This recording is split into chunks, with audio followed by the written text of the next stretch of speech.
Hi, ഞാൻ സലു. ഇന്ന് ഞാൻ കാണിക്കുന്ന വീഡിയോ രണ്ട് ഫ്ലവറിംഗ് പ്ലാന്റ്സിനെ പറ്റിയാണ്. അക്കാലിഫ റെപ്റ്റൻസ് അല്ലെങ്കിൽ ഡ്രോഫ് ചെന്നൈയിൽ എന്ന് പറയുന്ന ഒരു പ്ലാന്റും അതോടൊപ്പം ടൊർണിയ എല്ലാവർക്കും അറിയാം. പല കളേഴ്സിൽ എല്ലാവരുടെയും വീടുകളിൽ നല്ല എപ്പോഴും പൂ വരുന്ന ഒരു ഫ്ലവറിംഗ് പ്ലാന്റ് ആണ്. ടൊർണിയയുടെ വേറൊരു പേരാണ് വിഷ്ബോൺ ഫ്ലവേഴ്സ്. ഇന്ന് ഈ രണ്ട് പ്ലാന്റ്സിനെ പറ്റി വിശദമായിട്ട് പറഞ്ഞു തരുന്നത് ജാൻസി മാഡമാണ്.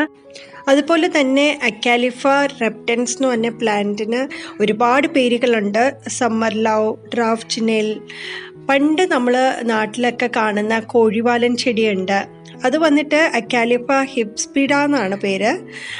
അത് വളരെ അതിൻ്റെ ആ ഫ്ലവറെല്ലാം വന്നിട്ട് വളരെ നീളമുള്ള കോഴിവാലൻ ചെടിയായിരുന്നു. ഇതിനേക്കാളും വളരെ ചെറിയ ഫ്ലവർ ഉള്ളതാണ് അക്കാലിഫ റെപ്റ്റൻസ്. ഇത് ജനുവരി തുടങ്ങി മെയ് മാസം വരെയാണ് നന്നായിട്ട് പൂത്ത് തരുന്നത്. ഇത് നമുക്ക് തറയിൽ വേണമെങ്കിൽ നടാൻ സാധിക്കും.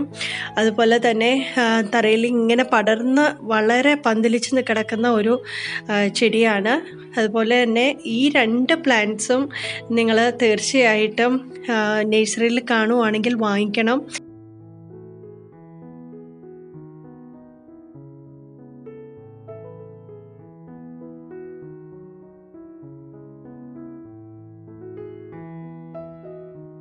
ഞാനിന്ന് നിങ്ങൾക്ക് പരിചയപ്പെടുത്തുന്ന ചെടി അക്കാലിഫ റെപ്റ്റൻസ് എന്ന് ശാസ്ത്രീയ നാമമുള്ള ഒരു ചെടിയാണ്.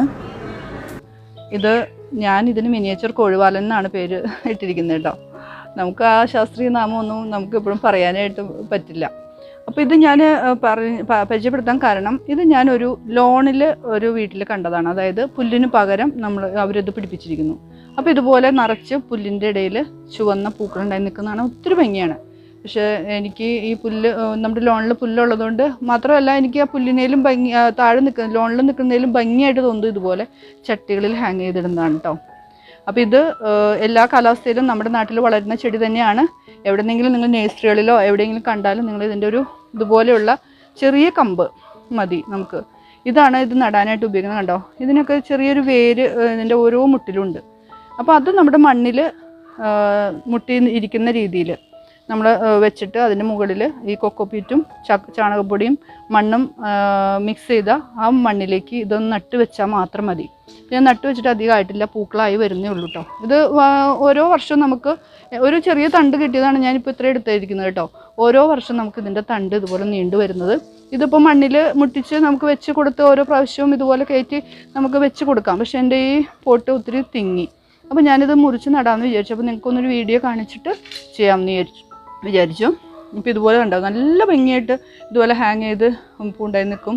അപ്പോൾ ഈ മിനിയേച്ചർ കോഴിവാലിനെ നിങ്ങൾ എന്താ പറയുക, നമുക്കത് എവിടെ നിന്ന് കിട്ടണമെന്നൊന്നും പറയാൻ പറ്റില്ല. നേഴ്സറികളിൽ കാണും. അതല്ലാന്നുണ്ടെങ്കിൽ എവിടെയെങ്കിലും നിങ്ങൾ കണ്ടാൽ സ്വന്തമാക്കണം. ഇതുപോലെ ഭംഗിയായിട്ട് നമുക്ക് ഹാങ് ചെയ്ത് പൂക്കളുണ്ടായി കിട്ടും. വളരെ ഭംഗിയാണ് പൂന്തോട്ടത്തിൽ. ഇത് നല്ലൊരു അഴകാണ് ഈ ചെടി കേട്ടോ. ഇത് തോട്ടം സൂക്ഷിപ്പുകാരൻ ചാർലി കേട്ടോ. ഞാൻ ഏത് വീഡിയോ എടുക്കാൻ വന്നാലും അപ്പോൾ അവിടെ വരും. എന്തൊക്കെയാണ് അവിടെ ഉള്ളതെന്ന് വെച്ചാൽ അത് നോക്കിയിട്ടാണ് അവൻ പോവുള്ളൂ. അപ്പോൾ ഇത് ഞാൻ ഇതുപോലെ മഴവെള്ളപ്പാത്തിയിൽ നട്ടിരിക്കുന്നതാണ്. ഇപ്പോൾ ഞാൻ പറഞ്ഞ കോഴിവാലൻ ചെടി അക്കാലിഫ. ഇതുപോലെ മണ്ണിൻ്റെ പ്രതലമാണ് കൂടുതൽ വേണ്ടത് കേട്ടോ. അപ്പോൾ വിസ്താരമുള്ള പാത്രത്തിൽ തന്നെ നടാൻ നോക്കണം. ലോണിൽ പിടിപ്പിക്കുന്നതായാലും ഇതുപോലെ തന്നെ മണ്ണിൽ നമ്മൾ നടുമ്പോൾ തന്നെ ചാണകപ്പൊടിയും കൊക്കോപ്പീറ്റും മണ്ണും ചേർന്ന തുല്യ അളവിൽ ചേർന്ന മിശ്രിതത്തിൽ തന്നെ നടണം. എന്നാലാണ് കൂടുതൽ വേരോട്ടം ഉണ്ടാവുള്ളൂ കേട്ടോ. ഇത് മിക്ക വീടുകളിൽ കാണുന്ന ഒരു ചെടിയാട്ടോ. കാക്കപ്പൂ എന്ന് പറയും. അതുപോലെ ശാസ്ത്രീയ നാമം ടൊറനിയ. ഇത് നാടൻ വെറൈറ്റിയാണ്. ഇതിൻ്റെ ഹൈബ്രിഡൊക്കെ ഉണ്ടെന്ന് പറയുന്നു. പക്ഷെ ഞാൻ ഇത് എൻ്റെ തോട്ടത്തിൽ നിന്ന് എന്താ പറയുക, ഒരു 8 കൊല്ലത്തോളമായിട്ട് ആറ്റൊഴിഞ്ഞിട്ടില്ല. എപ്പോഴും പൂ തരും. വേനൽക്കായിക്കോട്ടെ വർഷക്കാലത്തായിക്കോട്ടെ എപ്പോഴും പൂ ഉണ്ടാവും. പെട്ടെന്ന് വളരും, പെട്ടെന്ന് ഇതിൻ്റെ തൈ മുളയ്ക്കും. എന്താ പറയുക, എപ്പോഴും ഉണ്ടാവും. നമുക്ക് ഇപ്പോൾ ഇത് കാണുന്നുണ്ടല്ലോ. ഇപ്പോൾ ഇതിനകത്ത് തന്നെ 3-4 കളർ നിങ്ങൾ കാണുന്നുണ്ട്. പക്ഷേ എനിക്ക് ആകെ ഉണ്ടായത് 2 കളറാണ് കേട്ടോ. അപ്പോൾ അത് പരാഗണം നടത്തിയിട്ടാണ് ഇത്രയും കളറുകൾ ഉണ്ടായത്.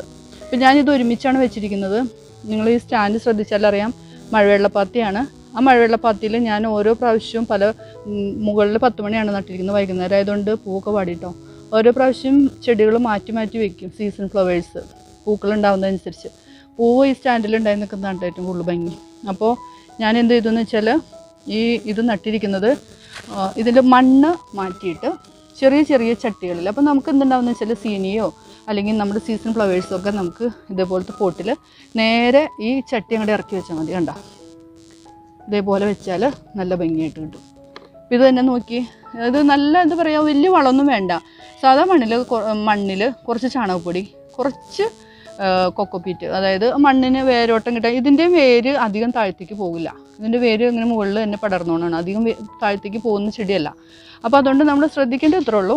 തറഞ്ഞു കിടക്കാത്ത മണ്ണാണെങ്കിൽ ചെടിക്ക് നല്ല വളർച്ച കിട്ടും. ചെടി വളരുന്നതിനനുസരിച്ച് പൂക്കളുടെ എണ്ണം കൂടും. അപ്പോൾ നിങ്ങൾ ഇതുപോലെ ചെറിയ ചെറിയ, അധികം വലിയ ചട്ടിയൊന്നും വേണ്ടാന്നേ. ഇതുണ്ടോ, ഇതൊക്കെ ഇരിക്കുന്നത് ഒരു കുഞ്ഞു ചട്ടിയിലാണ്. കാണിച്ചു തരാം. കണ്ടോ, കുഞ്ഞു ചട്ടിയാണിത്. അതിനകത്തും അത് നന്നായിട്ട് വളർന്നോളും. അപ്പോൾ ഇതൊരു ഐഡിയയാണ് പറഞ്ഞത്. നമുക്ക് ഇത് ഒരുമിച്ച് കൂട്ടം കൂടി ഇരിക്കുന്നത് കാണാൻ തന്നെയാണ് ഒരു ഭംഗി. ഇത് ഒരു കാര്യം ശ്രദ്ധിക്കേണ്ടത്, ഇത് ഉണങ്ങി കഴിഞ്ഞ് കഴിയുമ്പോൾ തന്നെ നമ്മളിതെടുത്ത് മണ്ണുള്ള ഭാഗത്തേക്ക് മാറ്റി വെക്കണം. ഉണങ്ങി കഴിയുമ്പോൾ എന്താണെന്ന് വെച്ചാൽ അതിൻ്റെ വിത്തുകൾ താഴെ വീണ് മുളച്ച് നമുക്ക് കിട്ടണം. സാധാരണ നമ്മൾ ഇതുപോലെ പോട്ടിലൊക്കെ വെക്കുമ്പോൾ വിത്തുകൾ 4 വഴിക്കും പറന്നു പോകും. ഉണങ്ങി കഴിഞ്ഞ് കഴിയുമ്പോൾ ചെറിയ തരി പോലത്തെ വിത്താണ് ഇതിൻ്റെ. ഞാൻ കാണിച്ചു തരാം കേട്ടോ വിത്ത്. അപ്പോൾ അതുകൊണ്ട് ഉണങ്ങി വരുമ്പോഴേക്കും, പൂക്കൾ ഉണങ്ങിയെന്ന് കണ്ടു കഴിഞ്ഞാൽ നേരെ ഈ ചെടികളെടുത്ത് കൊണ്ടുപോയിട്ട് നല്ല നനവുള്ള ഏതെങ്കിലും ചെടിച്ചട്ടിയുടെ കടയിലോ വലിയ ചെടിച്ചട്ടിയുടെയൊക്കെ കടയിൽ അങ്ങനെ മണ്ണ് നനവുള്ളതായിട്ട് കിടക്കണ്ടാവുമല്ലോ, അതിലേക്ക് ഇടുക. അതല്ലെന്നുണ്ടെങ്കിൽ നമ്മൾ നനവുള്ള മണ്ണിൻ്റെ ഭാഗത്തേക്ക് ഇവയെ ഒന്ന് ഉണങ്ങിയത് എടുത്ത് വെക്കണം. എപ്പോഴും അവിടെ മുളച്ച് തൈ കിട്ടും. ആ തൈ കിട്ടുമ്പോൾ തന്നെ നമ്മളത് പറിച്ച് ഓരോ ചെറിയ ചെറിയ പോട്ടിലേക്ക് നട്ടാൽ മതി കേട്ടോ. മഴവെള്ളപ്പാത്തിൽ നട്ടിരിക്കുന്നതാണ് കാക്കപ്പൂവ്. ഇത് വേറെ കളറുകളാണ്. ആ കളറുകൾ തന്നെയുണ്ട്, എന്നാലും ഇതെല്ലാം കൂടി കൂട്ടം കൂടി നിൽക്കുമ്പോൾ നല്ല ഭംഗിയാണ്.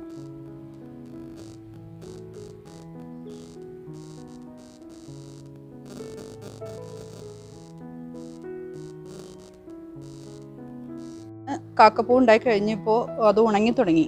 ഇതാണ് വിത്തിന് പരുവായി തുടങ്ങി. ഇനി നമുക്ക് ഇതുപോലെയുള്ള ഉണങ്ങിയ ആ വിത്തുകളെടുത്ത് നമുക്ക് തണുപ്പുള്ള സ്ഥലത്ത്, നല്ല മണ്ണിളക്കവും തണുപ്പുമുള്ള മണ്ണിൽ അല്ലെങ്കിൽ ഏതെങ്കിലും ചട്ടിയിൽ നമുക്ക് പോവാത്ത രീതിയിൽ ഇവ നമുക്ക് ഇതുപോലെ എടുത്തിട്ട്, ഇതാണ് ഇതിൻ്റെ വിത്ത്. നോക്കിയാൽ അറിയാം, വളരെ നൈസാണ്. നമുക്ക് കാണാൻ തന്നെ ബുദ്ധിമുട്ടാണ്. അത് കാറ്റത്ത് പറന്നു പോകും. അതുപോലെ തന്നെ എന്താ പറയുക, മഴയൊക്കെ വെള്ളമൊക്കെ വന്നു കഴിഞ്ഞാൽ ഒഴുകിപ്പോകും. അപ്പോൾ അതുകൊണ്ട് അതിൽ നിന്ന് നമ്മൾ സംരക്ഷിക്കണം. മഴയത്തും വെള്ളത്തിലൊന്നും പോവാതെ നമ്മൾ ഇതെടുത്ത് തണുപ്പുള്ള പ്രതലത്തിൽ പാവിയാൽ മതി. പെട്ടെന്ന് വിത്ത് മുളച്ച് വരും ഇത്. അതുപോലെ തന്നെ പെട്ടെന്ന് ചെടി വളർന്ന് ധാരാളം തൈകൾ പോവാതെ തന്നെ നമുക്ക് കിട്ടും കേട്ടോ. അപ്പോൾ ഇതുണ്ടോ, അതിൻ്റെ ഈ ചെടിയുടെ കടയിൽ തന്നെ ഇപ്പോൾ അതിൻ്റെ വിത്ത് വീണ് മുളച്ചു തുടങ്ങി. അപ്പോൾ ഇങ്ങനെയാണ് ഇതിൻ്റെ പ്രൊപ്പഗേഷൻ. നമുക്ക് ഏത് കാലാവസ്ഥയിലും പൂ തരുന്നതാണ്. നമ്മളിത് നിസ്സാരമെന്ന് പറഞ്ഞ് നമ്മൾ മാറ്റിക്കളയേണ്ട കേട്ടോ. നല്ല ഭംഗിയുള്ള ചെടിയാണ്. അപ്പോൾ അത് നിങ്ങൾക്ക് അതിൻ്റെ ഒരു എന്താ പറയുക, കെയറിങ് ഒന്ന് അറിയാൻ വേണ്ടിയിട്ടാണ് ഷെയർ ചെയ്യുന്നത്. ഈ ചെടി വെക്കേണ്ടത് നല്ല വെയിലത്ത് തന്നെയാണ്, വെയിൽ വേണം. പക്ഷേ മഴക്കാലത്തൊക്കെ ഈ ചെടി മഴ പെയ്ത് ഒത്തിരി വെള്ളം വീണ് കഴിഞ്ഞാൽ പൂക്കളുടെ ഭംഗി പോവും. അപ്പോൾ അത് വെയിലുള്ള ഭാഗം തന്നെ, ഷെയ്ഡ് അധികം മഴ ഏൽക്കാത്ത ഭാഗത്ത് ഇത് ഹാങ് ചെയ്തെടുക്കുകയാണെങ്കിൽ നല്ല ഭംഗി ഉണ്ടാവും കേട്ടോ. അതുപോലെ ഇതിന് പൂവുണ്ടാവാൻ നമ്മൾ ഗ്രീൻ കെയർ പോലെയുള്ള ഹോർമോൺ അടിക്കുന്നത് നല്ലതാണ്. അപ്പോൾ പൂക്കളുടെ എണ്ണം കൂടും. അപ്പോൾ പ്രത്യേകിച്ച് വലിയ കെയറിങ്ങൊന്നും ഇല്ലാതെ തന്നെ നല്ല ഭംഗിയായിട്ടുണ്ടായിക്കോളൂ കേട്ടോ. ഗ്രീൻ കെയർ എങ്ങനെയാണ് ഉപയോഗിക്കേണ്ടതെന്നുള്ളതെല്ലാം നമ്മൾ കഴിഞ്ഞ വീഡിയോയിൽ വിശദമായിട്ട് കൊടുത്തിട്ടുണ്ട്. NPK വളവും അതുപോലെ തന്നെ മിറക്കിളിൻ്റെയും ഒക്കെ ഫെർട്ടിലൈസറും പെസ്റ്റിസൈഡ്സിൻ്റെ ഡീറ്റെയിൽസും എല്ലാം നമ്മൾ കഴിഞ്ഞ വീഡിയോയിൽ പറഞ്ഞിട്ടുണ്ട്. അപ്പം കാണാത്തവരുണ്ടെങ്കിൽ അതൊന്ന് കാണുക. എൻ്റെ ഇൻസ്റ്റഗ്രാം പേജ് വന്നിട്ട് salu.koshy എന്നാണ്. അപ്പം ഈ ഒരു പേജിൽ കയറി കഴിഞ്ഞാൽ നിങ്ങൾക്ക് പ്ലാന്റ്സിനെ പറ്റി കൂടുതലായിട്ട് അറിയാൻ സാധിക്കും. എൻ്റെ വീഡിയോസ് എല്ലാവർക്കും ഇഷ്ടപ്പെടുന്നുണ്ടെന്ന് ഞാൻ കരുതുന്നു. കാരണം കമൻറ്റുകളൊക്കെ നല്ല രീതിയിൽ വരുന്നുണ്ട്. നമുക്കൊരു പോസിറ്റീവ് എനർജി തരുന്നുണ്ട്. നല്ല വീഡിയോസ് ചെയ്യാനായിട്ടൊരു മോട്ടിവേഷൻ കൂടിയാണ്. അപ്പോൾ ഓരോ ചെടികളെക്കുറിച്ചും എന്താ പറയുക, എനിക്ക് കിട്ടുന്ന അറിവുകൾ അല്ലെങ്കിൽ എങ്ങനെയാണ് അവ പരിചരിക്കുന്നതെന്നുള്ള അറിവുകൾ നിങ്ങളായിട്ട് ഷെയർ ചെയ്തു തരുന്നതാണ്. അപ്പോൾ എല്ലാവരും അടുത്തുള്ള വീഡിയോകൾക്കായിട്ട് കാത്തിരിക്കുക. എന്തായാലും പുതിയ ചെടികൾ വെച്ച് പിടിപ്പിക്കുന്ന പൂക്കളെ ഇഷ്ടപ്പെടുന്നവർക്കൊക്കെ ആ വീഡിയോസ് ഒത്തിരി ഇഷ്ടമായിരിക്കും. നിങ്ങൾക്ക് ഏതെങ്കിലും പ്ലാന്റ്സിനെ പറ്റി കൂടുതലായിട്ട് അറിയണം എന്നുണ്ടെങ്കിൽ തീർച്ചയായിട്ടും കമൻറ്റ് ബോക്സിൽ കൊടുക്കുക. അതുപോലെ തന്നെ ഈ ഒരു വീഡിയോയെ പറ്റി എന്തെങ്കിലും നിങ്ങൾക്ക് സംശയമുണ്ടെങ്കിൽ കമൻറ്റ് ബോക്സിൽ കൊടുക്കാൻ മറക്കരുത്. ചാനൽ സബ്സ്ക്രൈബ് ചെയ്യാത്ത ആരെങ്കിലും ഉണ്ടെങ്കിൽ ചാനൽ സബ്സ്ക്രൈബ് ചെയ്യുക, തൊട്ടടുത്ത് കാണുന്ന ബെൽ ഐക്കണും കൂടെ എനേബിൾ ചെയ്യുക.